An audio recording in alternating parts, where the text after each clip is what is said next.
Ladies and gentlemen, brothers and sisters, friends, enemies and comrades, this is Kenya Revolutionary. I hope you're doing well wherever you are. I just want to talk about something briefly, and I won't take much of your time. I want to talk about something that I was thinking about after I had Mr. Tony Gachoka speak on X about this whole usurpation of the Kenyan people's will or sovereignty by these political parties.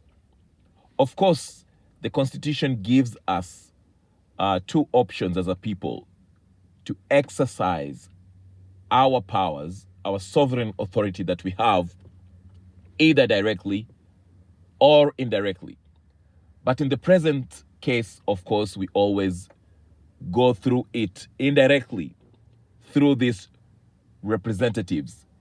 And majority of these representatives often belong to political parties.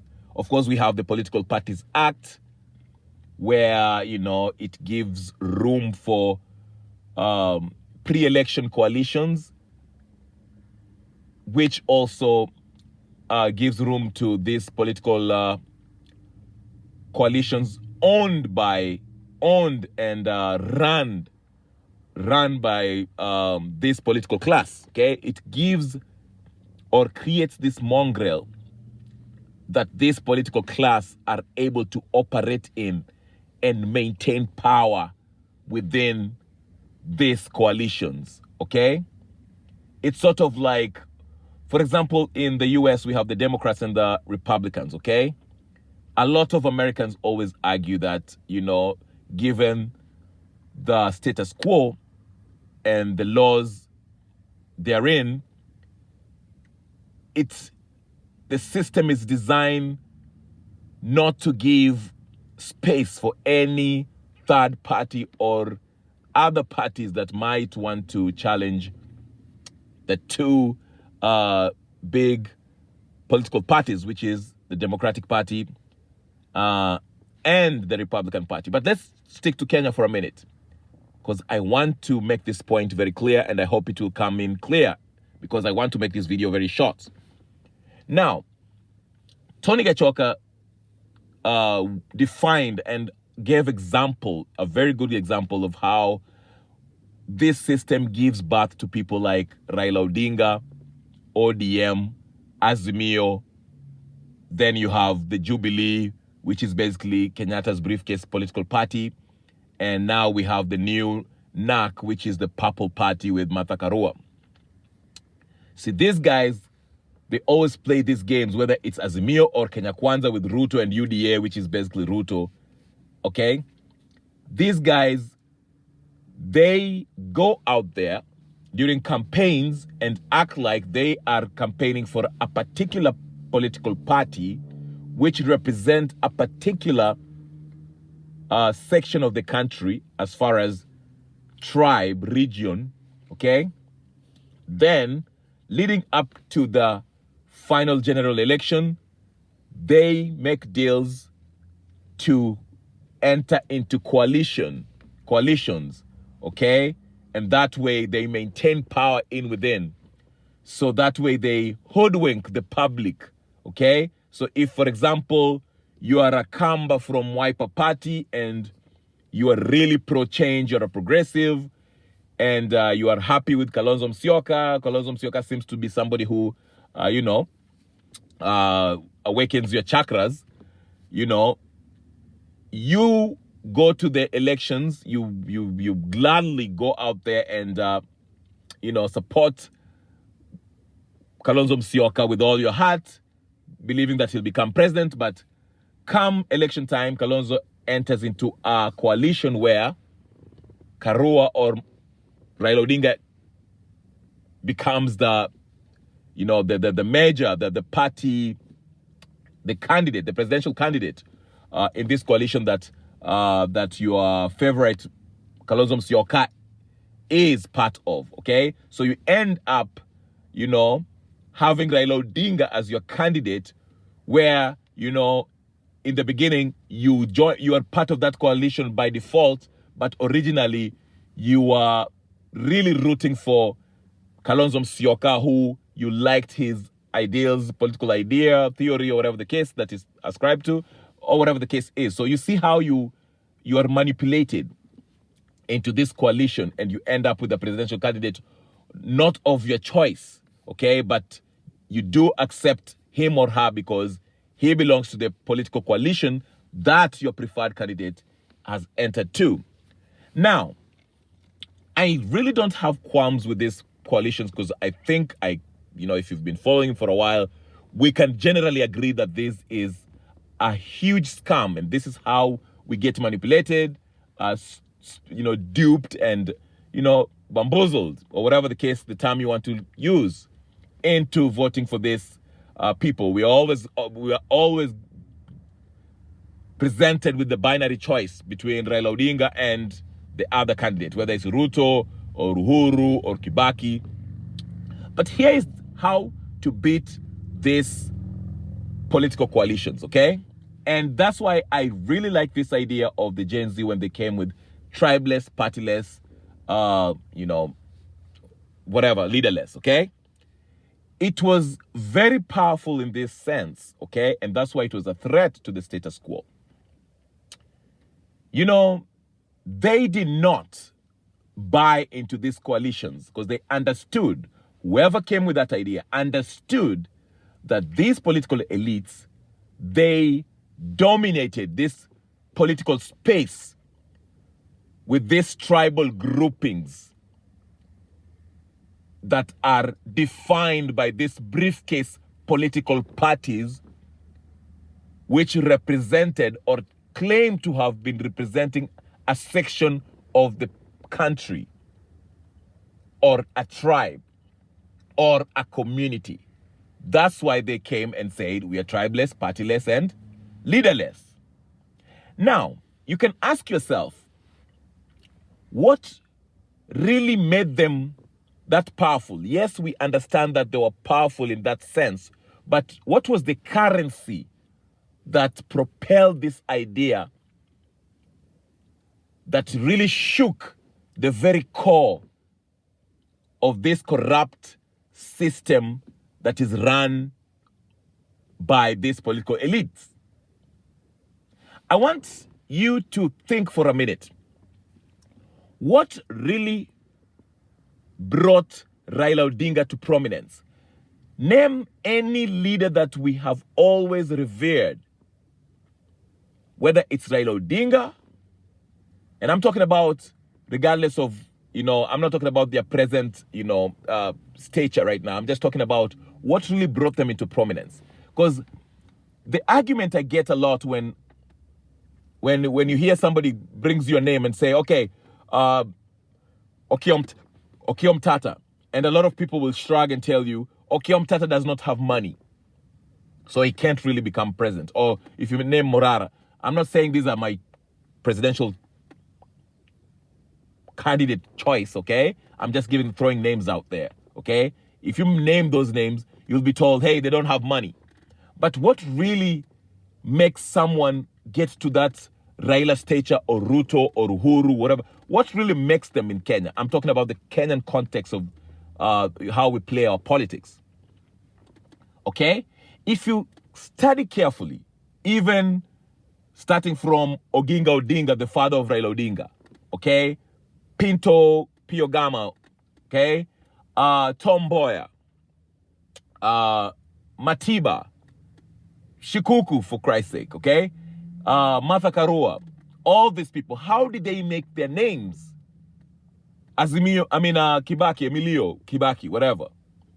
How did these guys make their name? Even in the present, the Moraras, Okiom Tata, how did these guys have that, what I call political currency? Of course, it varies because of the, how long they've existed and how long they've been deemed to be standing with the people. What gives them that currency, political currency? Even the Gen Z movement, which is not led by an individual, but as a group, what gave them the currency? Here is what gave them currency as I see it. And tell me if you agree or disagree. That's fine. Okay? You don't have to agree with me. This is what gave them the currency. The fact that they were deemed to be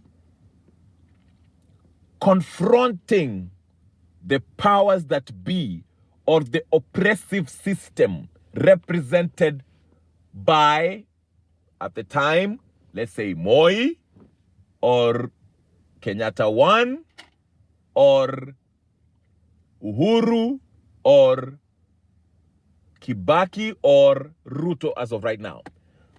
They were people who confronted the powers that be. Okay? Raila Odinga made his name by confronting the Moi's rule. At least we thought he was, until he joined Moi. Then when he had a sniff or a whiff that Moi was going to lose, he jumped into with NASA, what is it? Not NASA, but Kenya, with Kibaki, and then they beat Moi. Then he did the same thing, when he was with Kibaki, and he left Kibaki, and, he started confronting Kibaki. So he always, model himself as somebody who is confronting the oppressive regime at the time. So here is how we Kenyans can play it, and we can continue with the ethos, general ethos of the Gen Z movement. The idea of confronting this oppressive regime. But this time, the regime alone is not the problem, as I have said it before.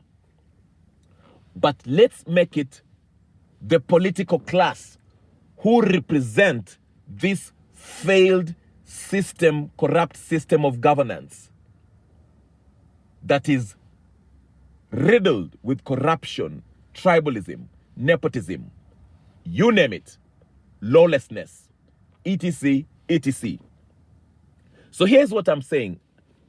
Here's what I want to present to you. Like I said, I don't want to make this video long. We need to confront all of these political coalitions. In fact, we should stay partyless, because it is not unlawful for any people who want to organize themselves as Gen Zs did, and if they later want to nominate their leader to run for president, they don't have to actually have a political party. You can run as an independent. But here's what I want to say. This is how I see it, a way of defeating these political elites. These political elites who are forming these coalitions. Because if you look at them, they all lack ideological clarity. Okay? They don't ascribe to any political theory. They just have empty manifestos written quickly just to fool gullible followers that, oh, this is what we are going to do when we take power. But they never do that. We all know that, okay? So let me just break it down real quick so I can wrap this up. The same way these folks made their names and had currency, notoriety, made their names as the champions of the people's plight, is the same way we are going to make them irrelevant. So number one, we need to confront all the political coalitions. Remind them of their perfidious past, exposing the lack of ideological clarity, the lack of any socio-political or economic philosophy. Demonize them. Because most of these people are actually criminals. Whether you want to start with Martha Karua, Raila Odinga, Uhuru Kenyatta, Matiang'i, Gachagua, Kalonzo Musyoka, Eugene Wamalwa, William Ruto, Natembeya, all these people have dirty hands. So every time the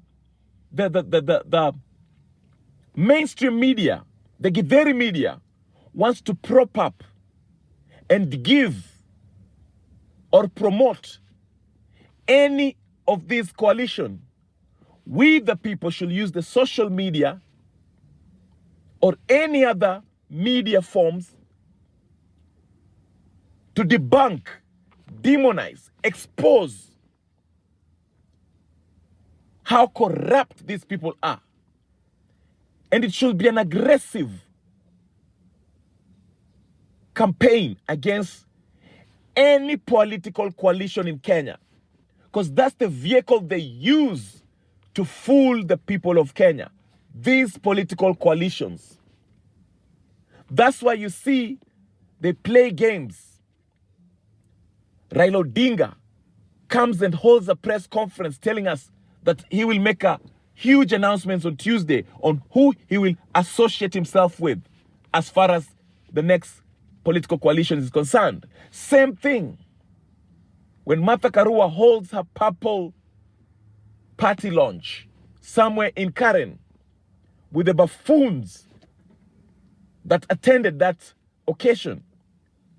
We should go out and hold an aggressive online campaign to debunk, expose, counter